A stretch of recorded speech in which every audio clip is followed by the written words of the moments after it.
तीन गोष्टी करता आम्ही या ठिकाणी आयोजित केलेल्या आहे।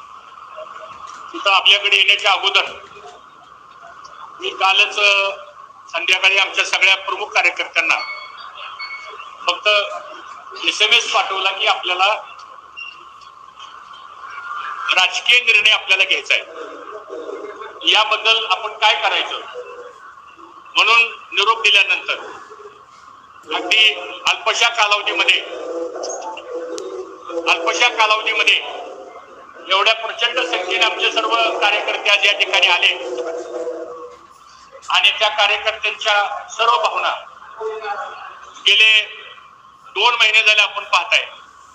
त्या सर्वांचा आग्रह आहे की काही झालं तर तुम्ही विधानसभेची निवडणूक भाऊ तुम्ही लढवली पाहिजे, असा आमच्या सगळ्या कार्यकर्त्यांचा, छोट्या मोठ्या सगळे कार्यकर्ते, सर्व पदाधिकाऱ्यांचा हा प्रचंड आग्रह आहे। 2 महिने झाला आम्ही प्रत्येक गावागावामध्ये जातोय, दौरे करतोय, आपणही बरेचसे पत्रकार त्या दौऱ्यामध्ये होतात आणि म्हणून आज विधानसभेच्या निवडणुकीच्या संदर्भामध्ये नेमका निर्णय आपण काय घ्यायचा याकरता मी मागच्या 4-5 दिवसापूर्वी महाराष्ट्र राज्याचे उपमुख्यमंत्री आदरणीय देवेंद्र फडणवीस साहेबांना भेटायला गेलो। 1.5-2 तास त्यांची आणि माझी सविस्तर चर्चा या सगळ्या राजकीय भूमिकेच्या संदर्भामध्ये झाली आणि त्यांनी पण काय प्रस्ताव माझ्याकडे ठेवले, मी पण माझी काय भूमिका त्यांच्यासमोर मांडली आणि शेवटी चर्चेअंती त्यांनी सांगितलं की आता निवडणूक लढवायची असेल तर ही जागा जी इंदापूरची आहे ही जागा महायुतीमधल्या जे कोणी विद्यमान सदस्य असतील तेच लढवणार आणि दुसरा काय पर्याय आपण तुमच्या बाबतीमध्ये काढू। परंतु तो दुसरा पर्याय जो होता तो पर्याय व्यक्तीच्या माझ्याही सर्व कार्यकर्त्यांच्या त्याला संमती नव्हती। व्यक्तीच्या मलाही दुसरा कुठला पर्याय स्वीकारणं हे कदाचित तो व्यक्तिगत माझ्याकरता व्यक्तिगत तो संयुक्तिक ठरला असता, परंतु शेवटी राजकारणामध्ये समाजकारणामध्ये आपल्या व्यक्तिगत प्रश्नापेक्षा सुद्धा आपल्या मागे जी जनता उभा राहते त्या जनतेचा प्रश्न असतो आणि म्हणून मग शेवटी त्यांच्याशी सविस्तर सगळी चर्चा झाल्यानंतर मला परवा दिवशी आदरणीय पवार साहेब यांचा निरोप आला की उद्या आपण सिल्वर ओकला मला भेटायला या। यापूर्वी वसंतदादा शुगर इन्स्टिट्यूटची आमची जी बैठक होती नियामक मंडळाची, त्या बैठकीच्या वेळेस पण त्यांनी मला विचारलं होतं की तुम्ही राजकीय भूमिका काय घेणार आहे। त्यावेळेस काही विस्तारानं चर्चा या मुद्द्यावर झाली नाही, पण काल पवार साहेबांच्या बरोबर जवळजवळ 1.5 तास सविस्तर चर्चा झाली। त्या बैठकीला खासदार सुप्रियाताई सुळे पण उपस्थित होत्या,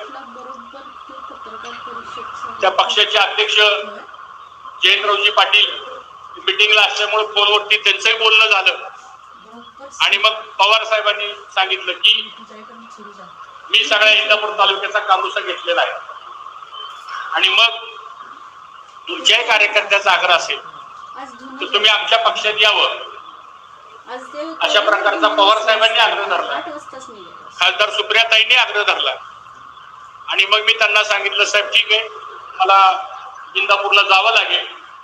आता सगळ्यांना एकदम तर काय लगेच सगळ्यांना एकदम बोलू शकत नाही आणि मग इथं आल्यावर सगळ्या कार्यकर्त्यांना विचारलं काय करायचंय।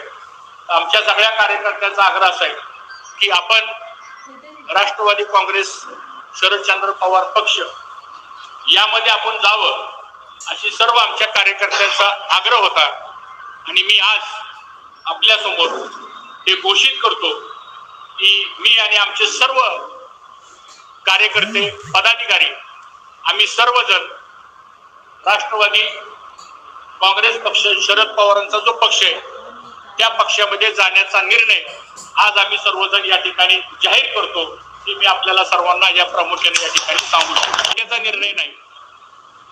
आणि या संदर्भामध्ये मी भारतीय जनता पक्षाचे जे काही प्रमुख नेते आहेत महाराष्ट्रातले,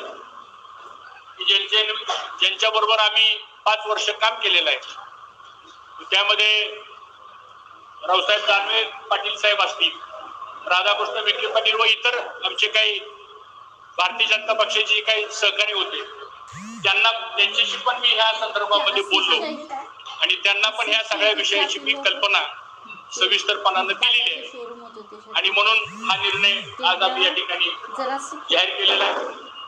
तो करत असताना आज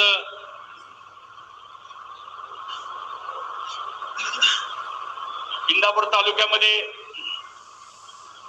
लोकांची, जनतेची भूमिका मला असं वाटतं ही महत्वाची आहे.